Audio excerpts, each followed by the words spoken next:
ಶ್ರೀ ಸ್ವಾಮಿ ಸಮರ್ಥ ಶ್ರೀ ಅಕ್ಕಲ್ಕೋಟ್ ಶ್ರೀ ಸ್ವಾಮಿ ಸಮರ್ಥ ಸೇವಾ ಕನ್ನಡ ಯೂಟ್ಯೂಬ್ ಚಾನೆಲ್ದಾಗ ಎಲ್ಲರಿಗೂ ಸ್ವಾಗತ. ನಾನು ನಿಮ್ಮ ಪೂಜಾ. ಮೊದಲನೇದಾಗಿ ಎಲ್ಲರಿಗೂ ಶ್ರೀ ಸ್ವಾಮಿ ಸಮರ್ಥ. ಸ್ವಾಮಿ ಮಹಾರಾಜರ ಸೇವೆಯನ್ನು ಯಾವಾಗ ಆರಂಭ ಮಾಡಬೇಕು, ಹೇಗೆ ಆರಂಭ ಮಾಡಬೇಕು ಅಂತ ಅನೇಕ ಪ್ರಶ್ನೆಗಳು ಇರ್ತವೆ. ಯಾಕಂದ್ರೆ ಹೊಸವಾಗಿ ಅನೇಕ ಸ್ವಾಮಿ ಭಕ್ತರ ಈ ನನ್ನ ಯೂಟ್ಯೂಬ್ ಸ್ವಾಮಿ ಕುಟುಂಬಕ್ಕೆ ನೀವೆಲ್ಲರೂ ಸೇರಿದಿರಿ. ಅದ್ರ ಜೊತೆಗೆ ಇವತ್ತು ಸ್ವಾಮಿ ಸೇವೆಯನ್ನು ಆರಂಭ ಯಾವ ರೀತಿ ಮಾಡಬೇಕು, ಸ್ವಾಮಿ ಮಹಾರಾಜರ ನಿತ್ಯ ಸೇವೆ ಅಂದರೆ ಏನು, ಈ ಶ್ರಾವಣ ಮಾಸದಲ್ಲಿ ನಾವು ಹೆಚ್ಚಾಗಿ ನಮ್ಮ ಗುರುವಿನ ಸೇವೆಯನ್ನು ಮಾಡ್ತಿರ್ತೇವೆ. ಅಥವಾ ನಾವು ಪ್ರತಿಯೊಬ್ಬರು ಮನ್ಯಾಗ ಪೂಜೆ ಪುನಸ್ಕಾರ ಈ ಒಂದು ತಿಂಗಳೇನಿರ್ತಿತ್ತಲ್ಲ, ಪ್ರತಿಯೊಬ್ಬರು ಎಂಥಾರು ಇದ್ದರೂ ಕೂಡ ದೇವ್ರ ದರ್ಶನಕ್ಕೆ ಹೋಗೋದಾಗಲಿ ಅಥವಾ ಬೇರೆ ಕಡೆ ನಮ್ಮ ಮನೆ ದೇವ್ರಿಗೆ ಹೋಗೋದಾಗಲಿ, ಏನೋ ನಮ್ಮ ಮನ್ಯಾಗ ಅನೇಕ ಸತ್ಯನಾರಾಯಣ ಪೂಜೆ ಆಗಲಿ ಅನೇಕ ಪೂಜೆಗಳನ್ನ ಇಟ್ಕೊಂಡಿರ್ತೀವಿ. ಒಂದು ಲಕ್ಷ್ಮೀ ಪೂಜೆ ಆಗಲಿ ಇದೆಲ್ಲ ಮಾಡ್ತೇವೆ. ಅದ್ರ ಜೊತೆಗೆ ನಮ್ಮ ಗುರುವಿನ ಸೇವೆ ಅಥವಾ ನಮ್ಮ ಗುರುವಿನ ಒಂದು ಆಶೀರ್ವಾದ ಕೂಡ ನಮಗೆ ಬೇಕು. ಅದೇ ರೀತಿ ಸ್ವಾಮಿ ಮಹಾರಾಜರ ನಿತ್ಯ ಸೇವೆಯನ್ನು ನಾವು ಈ ಶ್ರಾವಣ ಮಾಸದಾಗ ಯಾವುದೇ ದಿನದಿಂದ ಕೂಡ ಆರಂಭ ಮಾಡ್ಬೋದು. ಅದ್ರ ಜೊತೆಗೆ 11 ಗುರುವಾರ ಕೂಡ ನಾವು ಈ ಶ್ರಾವಣ ಮಾಸ ಬರುವಂಥ ಗುರುವಾರದಿಂದ ಆರಂಭ ಮಾಡ್ಬೋದು. ಯಾಕಂದರೆ ಈ ಶ್ರಾವಣದಾಗಿನೂ 2 ಗುರುವಾರ ಅಂತೂ ಕಳೆದು ಈ ಬರುವಂಥ 3ನೇ ಗುರುವಾರ ನೆಕ್ಸ್ಟ್ ಗುರುವಾರ ನೀವು ಯಾವಾಗ ಬೇಕಾದಾಗ 11 ಗುರುವಾರಕ್ಕೆ ಆರಂಭ ಮಾಡ್ಬೋದು. ಸಂಕಲ್ಪಯುಕ್ತ ಈ ಒಂದು ಶ್ರಾವಣ ಮಾಸದಾಗ ನಾವು ಯಾವುದೇ ಒಂದು ಸೇವೆಯನ್ನು ಸಂಕಲ್ಪಯುಕ್ತ ಸೇವೆಯನ್ನು ಆರಂಭ ಮಾಡ್ಬೋದು. ಸ್ವಾಮಿ ಚರಿತ್ರೆ ಸಾರಾಮೃತದ 11 ಸ್ವಾಮಿ ಚರಿತ್ರೆ ಸಾರಾಮೃತ 108 51 ಎಷ್ಟು ನಮ್ಮ ಇಚ್ಛೆ ಇರ್ತೈತಿ ಅಥವಾ ನಮ್ಮ ಸಂಕಲ್ಪ ಏನಿರ್ತಿದ್ದಿಲ್ಲ ಅದನ್ನೆಲ್ಲ ನಾವು ಈ ಮಾಸದಾಗ ಆರಂಭ. ಮೊದಲನೇದಾಗಿ ಸ್ವಾಮಿ ಮಹಾರಾಜರ ನಿತ್ಯ ಸೇವೆಯನ್ನು ನೀವು ಯಾರೇ ನೋಡ್ಕೊತಿರೋ ವಿಡಿಯೋನ, ನಿಮ್ಮ ಸ್ವಾಮಿ ಮಹಾರಾಜರ ನಿತ್ಯ ಸೇವೆ ಮಾಡಬೇಕಾದ್ರೆ ಮೊದಲನೇದಾಗಿ ಸ್ವಾಮಿ ಮಹಾರಾಜರ ಫೋಟೋ ಆಗಲಿ ಮೂರ್ತಿ ಆಗಲಿ ನಮ್ಮ ಮನೆಯಾಗ ಇರಬೇಕಂದ್ರೆ ಸ್ವಾಮಿ ಮಹಾರಾಜರ ಅಧಿಷ್ಠಾನ ನಮ್ಮ ಮನೆಯಾಗಿರಬೇಕು. ಆನಂತರ ಸ್ವಾಮಿ ಚರಿತ್ರೆ ಸಾರಾಮೃತ ಇದನ್ನು ನಾವು ಎಲ್ಲರೂ ಸ್ವಾಮಿ ಮಹಾರಾಜರ ಆತ್ಮ ಅಂತ ಹೇಳಿ ಗುರುತಿಸ್ತೇವೆ. ಆ ಗ್ರಂಥ ನಮ್ಮ ಮನ್ಯಾಗ ಇತ್ತಂದ್ರೆ ಯಾವುದೇ ಒಂದು ದುಷ್ಟಶಕ್ತಿಯಲ್ಲಿ ನಮ್ಮ ಮನ್ಯಾಗ ಪ್ರವೇಶ ಮಾಡೋಲ್ಲ. ಯಾಕಂದ್ರೆ ಆ ಗ್ರಂಥಕ್ಕಷ್ಟು ಶಕ್ತಿ ಇದೆ. ಅದನ್ನು ಪಾರಾಯಣ ಮಾಡೋದರಿಂದ ನಮ್ಮ ಜೀವನದಾಗ ಖಂಡಿತ ಸಮಸ್ಯೆಗಳು ಪರಿಹಾರ ಸಿಗ್ತಿದೆ. ಕೆಲವೊಂದು ಸಲ ನಮ್ಮ ಇಚ್ಛೆ ಅಥವಾ ನಾವು ಬಯಸಿದ್ದು ನಮಗೆ ಸಿಗದಿಲ್ಲ ಅಂದರೂ ಸ್ವಾಮಿ ಮಹಾರಾಜರು ನಮಗೋಸ್ಕರ ಉತ್ತಮವಾದದನ್ನು ಒಂದು ನಿಯೋಜನೆ ಮಾಡಿರ್ತಾರೆ. ಹಾಗಾಗಿ ಸ್ವಾಮಿ ಮಹಾರಾಜರ ಮೇಲೆ ಪೂರ್ಣ ವಿಶ್ವಾಸ ಇಟ್ಟು ನಾವು ಸೇವೆಯನ್ನು ಆರಂಭ ಮಾಡಬೇಕು. ಸ್ವಾಮಿ ಚರಿತ್ರೆ ಸಾರಾಮೃತ ಗ್ರಂಥ ಸುತ್ತಮುತ್ತ ಈಗ ಅನೇಕ ಕಡೆ ಸ್ವಾಮಿ ಮಹಾರಾಜರ ಕೇಂದ್ರ ಆಗಿದಾವು ಅಥವಾ ನೀವು ಆನ್ಲೈನ್ದಾಗ ಕೂಡ ತರಿಸ್ಕೋಬೋದು. ಸ್ವಾಮಿ ಚರಿತ್ರೆ ಸಾರಾಮೃತ ಗ್ರಂಥ ಕನ್ನಡದಾಗ ಸಿಗಕತೈತಿ. ಅದನ್ನು ನೀವು ತರಿಸ್ಕೊಂಡು ಸೇವೆಯನ್ನು ಮಾಡ್ಬೋದು. ಈ ಸದ್ಯಕ್ಕೆ ನಮ್ಮ ಮತ್ತೆ ಕಿಲ್ಲಾಗಿತ್ತಂದ್ರೆ ನೀವು ಸ್ವಾಮಿ ಚರಿತ್ರೆ ಸಾರಾಮೃತ 21 ಅಧ್ಯಾಯ ಸಂಪೂರ್ಣ ವಿಡಿಯೋ ಮಾಡಿ ಹಾಕಿದೆನು. ಆ ಗ್ರಂಥದಾಗ ಏನೇನೈತಿ, ಯಾವ್ಯಾವ ಕಥೆಗಳು ಇದಾವೆ, ಸ್ವಾಮಿ ಮಹಾರಾಜರು ಯಾವ ರೀತಿ ಒಂದು ತಮ್ಮ ಭಕ್ತರಿಗೆ ಆ ಪ್ರಚಿತಿಯನ್ನು ನೀಡ್ರು, ಯಾವ ರೀತಿ ಪರೀಕ್ಷೆ ತಂದರು, ಯಾವ ರೀತಿ ತಮ್ಮ ಭಕ್ತರ ಕಡೆಯಿಂದ ಒಂದು ಸ್ವಾಮಿ ನಾಮಸ್ಮರಣೆಯ ಜಪದ ಲೆಕ್ಕವನ್ನು ಪಡೆದ್ರು ಅಂತ ಹೇಳಿ ಪ್ರತಿಯೊಂದು ಒಂದು ಅದ್ಭುತ.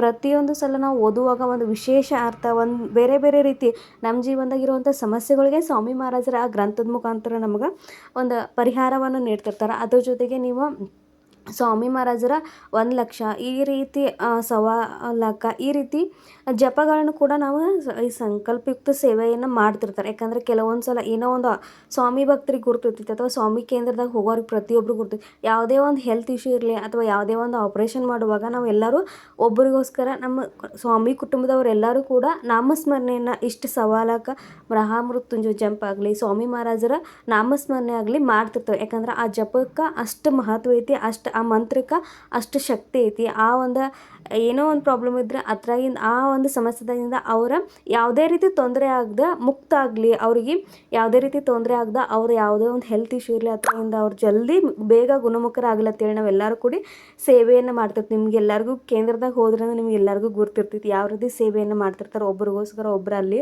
ಆ ನಂತರ ನಮ್ಗೆ ಸ್ವಾಮಿ ಮಹಾರಾಜರ ಏನು ಸ್ವಾಮಿ ಚರಿತ್ರೆ ಸಾರಾಮೃತ 11 ಪಾರಾಯಣ ಯಾರು ಆರಂಭ ಮಾಡೋದಿರಲಿಲ್ಲ ಅವರು ಕೂಡ ಈ ಗುರುವಾರದಿಂದ ಆರಂಭ ಮಾಡ್ಬೋದು. ಆನಂತರ ಲಘು ಗುರುಚರಿತ್ರೆ ಅಂತ ಇರ್ತೈತಿ. ಅಂದ್ರೆ ಸಂಪೂರ್ಣ ಸಂಕ್ಷಿಪ್ತ ಗುರುಚರಣೆ ಏನಿರ್ತಿಲ್ಲ ಅದು ದೊಡ್ಡದು. ಅದನ್ನು ಓದಬೇಕಾದ್ರೆ ಕೆಲವೊಂದು ನಿಯಮಗಳಿದಾವೆ. ಆ ನಿಯಮಗಳನ್ನ ಕೂಡ ನಾವು ಪಾಲನೆ ಮಾಡಿ ಇಂತಿಷ್ಟು ಟೈಮ್ದಾಗ ಅದನ್ನು ಓದಬೇಕು, ಇದೇ ಟೈಮ್ದಾಗ ಓದಬೇಕು ಅನ್ನೋ ಕೆಲವೊಂದು ನಿಯಮಗಳಿದಾವೆ. ಇದೇ ರೀತಿ ಆಹಾರ ಸೇವನೆ ಮಾಡಬೇಕು, ಇದೇ ರೀತಿ ನಾವು ನಡ್ಕೋಬೇಕು. ಕೆಲವೊಂದು ನಿಯಮಗಳು ಪ್ರತಿಯೊಬ್ಬರು ಗುರುಚರಿತ್ರೆ ಅಂದ್ಕೂಡಲೇ ಅದ್ರ ನಿಯಮ ಭಾಳ ಕಠಿಣ ಇದಾವೆ ಅಂತೇಳಿ ಗುರುಚರಿತ್ರೆ ಪಾರಾಯಣ ಮಾಡೋಕ್ಕಾಗೋಲ್ಲ. ಹಾಗಾಗಿ ಲಘು ಗುರುಚರಿತ್ರೆ ಪಾರಾಯಣ ಕೂಡ ಮಾಡ್ಬೋದು. ಗುರುಚರಿತ್ರೆ ಪಾರಾಯಣ ಮಾಡೋಕ್ಕಾಗ್ದವ್ರ ಗುರುಚರಿತ್ರೆ 14ನೇ 18ನೇ ಅಧ್ಯಾಯ ಕೂಡ ಪ್ರತಿದಿನ ಕೇಳ್ತಾ ಹೋಗಿ. ಗುರುಚರಿತ್ರೆ 14ನೇ ಅಧ್ಯಾಯ ಇಷ್ಟು ಪವರ್ಫುಲ್ ಇದಲ್ಲ.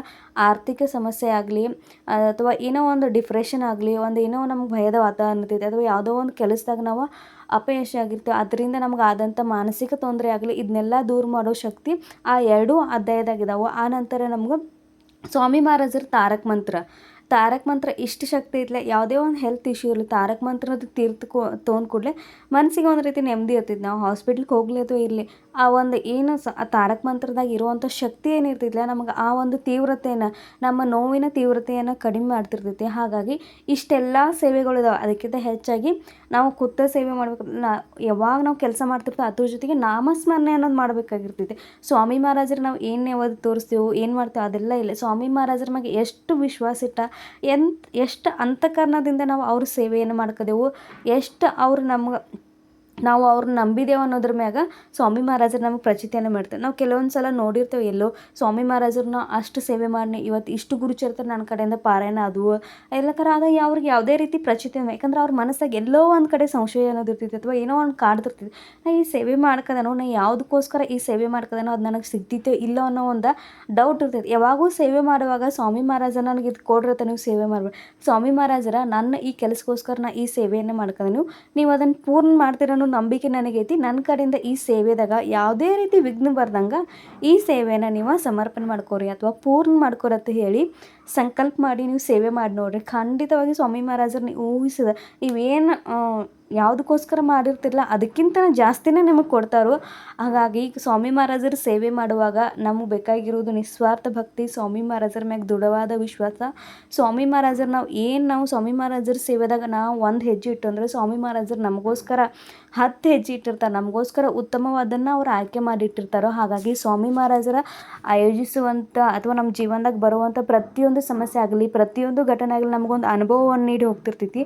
ಹಾಗಾಗಿ ಸ್ವಾಮಿ ಮಹಾರಾಜರ ಸೇವೆಯನ್ನು ಮಾಡದೆ ಯಾವುದೇ ಒಂದು ನಿತ್ಯ ಸೇವೆ ಆಗಲಿ ನೀವು ಯಾವುದೇ 11 ಮಾಲೆ ಜಪ ಆಗಲಿ ಅಥವಾ ಸ್ವಾಮಿ ಮಹಾರಾಜರ ಸ್ವಾಮಿ ಚರಿತ್ರೆ ಪ್ರತಿನಿತ್ಯ 3 ಅಧ್ಯಾಯ ಓದ್ಬೇಕು.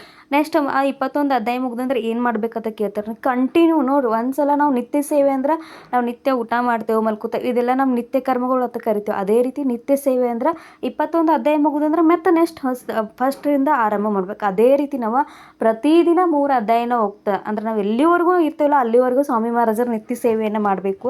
ನಿತ್ಯ ಸೇವೆಯನ್ನು ಮಾಡ್ತಾ ಹೋಗ್ರಿ. ಸ್ವಾಮಿ ಚರಿತ್ರೆ ಸಾರಾಮೃತ ಪಾರಾಯಣ ಮಾಡಿರಿ ಅಥವಾ ಲಘು ಗುರುಚರಿತ್ರೆ ಪಾರಾಯಣ ಇಷ್ಟೆಲ್ಲ ಸೇವತ್ರವು ನಿಮ್ಗೆ ಯಾವ್ದು ಆಗ್ತಿದ್ಲ ಅದನ್ನು ಮಾಡಿ. ನಿಮ್ಗೆ ಯಾವುದೂ ಹೋಗಲ್ಪ ನಮ್ಗೆ ಅಷ್ಟೆಲ್ಲ ಟೈಮ್ ಇಲ್ಲ ಅಂದ್ರೆ ನಾಮಸ್ಮರಣೆಯನ್ನು ಮಾಡಿ. ನಾಮಸ್ಮರಣೆದಾಗ ಇಷ್ಟು ಶಕ್ತಿ ಇಲ್ಲ ನೋಡ್ರಿ. ನೀವು ಕಂಟಿನ್ಯೂ ಒಂದು 8 ದಿನ ಸ್ವಾಮಿ ಮಹಾರಾಜರ ನಾಮಸ್ಮರಣೆಯನ್ನು ಮಾಡಿರಿ. ಅದು ನಿಮ್ಗೆ ಯಾವ ರೀತಿ ಅಭಿರುಚಿ ನಿಮಗೆ ಗೊತ್ತಿಲ್ದನ ಅದು ನಿಮ್ಮ ಬಾಯೊಳಗೆ ಶ್ರೀ ಸ್ವಾಮಿ ಸಮರ್ಥ ಈ ಷಡಾಕ್ಷರಿ ಮಂತ್ರ ಉಚ್ಚಾರ ಆಗ್ತಿರ್ತೈತಿ. ಅದರಿಂದ ಏನೊಂದು ಪಾಸಿಟಿವ್ ವೈಬ ಸಕಾರಾತ್ಮಕ ಊರ್ಜಾ ಅನ್ನೋದು ಏನಿರ್ತೈತಿಲ್ಲ ನಮ್ಗೆ ಏನೇ ಟೆನ್ಷನ್ ಇರಲಿ ಏನೇ ಇಲ್ಲ ಅದರಿಂದ ಒಂದು ಆ ಸಮಸ್ಯೆಗೆ ಒಂದು ಪರಿಹಾರ ಅನ್ನೋದು ಸಿಗ್ತೈತಿ. ಎಷ್ಟೇ ಸಮಸ್ಯೆ ಇದ್ದರೂ ಕೂಡ ಎಷ್ಟೇ ಕಠಿಣ ಸಮಸ್ಯೆ ಇದ್ದರೂ ಅದಕ್ಕೊಂದು ಪರಿಹಾರ ಅನ್ನೋದು ಇದ್ದೇ ಇರ್ತೈತಿ. ಅದೇ ರೀತಿ ಸ್ವಾಮಿ ಮಹಾರಾಜ ಸೇವೆದಾಗ ನಾವು ಬಂದ ಕೂಡಲೇ ತಕ್ಷಣ ಯಾವುದೇ ರೀತಿ ಒಂದು ಚಮತ್ಕಾರ ಆಗೋಲ್ಲ ಏನಿಲ್ಲ ನಮ್ಮ ಕರ್ಮ ಆತೈತಿ ಏನೋ ಒಂದು ಆತೈತಿ ಅನ್ನೋದು ಇಟ್ಕೊಂಡು ಬರಬೇಡ್ರಿ. ಸ್ವಾಮಿ ಮಹಾರಾಜರು ನನ್ನ ಸಂರಕ್ಷಣೆ ಮಾಡ್ತಾರೋ ನನ್ನ ಕುಟುಂಬದ ಸಂರಕ್ಷಣೆ ಮಾಡ್ತಾರೋ. ನಾ ಏನೋ ಒಂದು ತಪ್ಪು ಹೆಜ್ಜೆ ಹಿಡ್ಕತ್ರು ಯಾರೂ ನೋಡ್ಕೋತಿಲ್ಲ ಅಂದರೂ ನನ್ನ ಮಹಾರಾಜರು ನೋಡ್ಕೋದಾರ ಅನ್ನೋ ಒಂದು ಏನೋ ಭಯ ಇರ್ತಿಲ್ಲ. ಅಂದ್ರೆ ನಮ್ಮ ತಪ್ಪ ಕೆಲಸ ಆಗಲಿ ತಪ್ಪು ಯೋಚನೆಗಳು ಕೆಟ್ಟ ಯೋಚನೆಗಳು ನಮ್ಮ ತಲೆಯಾಗಿ ಯಾವತ್ತೂ ಬರೋಲ್ಲ. ಯಾವತ್ತು ಸಕಾರಾತ್ಮಕ ಊರ್ಜಾ ಏನೋ ಒಂದು ಸಮಸ್ಯೆ ಇರಲ್ಲ ಅದನ್ನು ನಾವು ಯಾವ ರೀತಿ ಬಗೆಹರಿಸ್ಕೋಬೇಕು ಅನ್ನೋ ಒಂದು ವಿಚಾರ ಶಕ್ತಿ ನಮ್ಮಲ್ಲಿ ಮೂಡ್ತಿರ್ತೈತಿ. ಸಕಾರಾತ್ಮಕ ಪ್ರತಿಯೊಂದು ವಿಚಾರವನ್ನು ನಾವು ಸಕಾರಾತ್ಮಕವಾಗಿ ನೋಡ್ತಿರ್ತೇವೆ. ಇದೇ ನಮ್ಗೆ ಸ್ವಾಮಿ ಶಕ್ತಿಯಿಂದ ಸಿಗುವಂಥ ಒಂದು ದೊಡ್ಡ ಯಾವಾಗ ನಾವು ಆಧ್ಯಾತ್ಮಿಕವಾಗಿ ಪ್ರಗತಿಯನ್ನು ಹೊಂತವಲ್ಲ ನಮ್ಮ ಜೀವನದಾಗ ಗೊತ್ತಿಲ್ಲದೇನೆ ನಾವು ಬದಲಾಗ್ತಾ ಹೋಗ್ತಿರ್ತೇವೆ. ಮೊದಲು ಸ್ವಾಮಿ ಸೇವೆದಾಗ ಬರೋಕ್ಕಿಂತ ಮುಂಚೆ ಯಾವ ರೀತಿ ಇದ್ದು ಸ್ವಾಮಿ ಸೇವೆದಾಗ ಬಂದ ಕೂಡಲೇ ಯಾವ ರೀತಿ ನಾವು ಬದಲಾಗಿದ್ದೇವೆ ಅನ್ನೋದು ನೀವು ಕಮೆಂಟ್ ಮುಖಾಂತರ ಹಾಕಿರಿ. ಆನಂತರ ಇಷ್ಟೆಲ್ಲ ಸ್ವಾಮಿ ಸೇವೆಯನ್ನು ಮಾಡ್ಬೇಕಂತ ಏನಿಲ್ಲ ನಿಮ್ಗೆ ಯಾವ್ದು ಆಗ್ತಿಲ್ಲ ಆ ಸೇವೆಯನ್ನು ಮಾಡಿರಿ. ಯಾವುದೂ ಆಗದಿಲ್ಲ ಅಂದ್ರೆ ನಾಮಸ್ಮರಣೆಯನ್ನು ಮಾಡಿ ಅನ್ಕೋತಾ ಇವತ್ತಿನ ಈ ಮಾಹಿತಿ ಅಥವಾ ಈ ಒಂದು ಸಣ್ಣ ಸೇವೆ ನಿಮ್ಗೆ ಎಲ್ಲರಿಗೂ ಇಷ್ಟ ಆಗಿತ್ತು ಅಂತ ಭಾವಿಸ್ಕೊಂಡು ಮತ್ತೊಂದು ಮುಂದಿನ ಹೊಸ ವಿಡಿಯೋ ಜೊತೆ ನಿಮ್ಮ ಮುಂದೆ ಬರ್ತೇನೆ. ಶ್ರೀ ಸ್ವಾಮಿ ಸಮರ್ಥ. ಅಲ್ಲಿವರೆಗೂ ಸ್ವಾಮಿ ಸೇವೆಯನ್ನು ಮಾಡಿರಿ, ಸ್ವಾಮಿ ಸೇವೆಯನ್ನು ಪ್ರಸಾರ ಮಾಡಿರಿ. ಶ್ರೀ ಸ್ವಾಮಿ ಸಮರ್ಥ.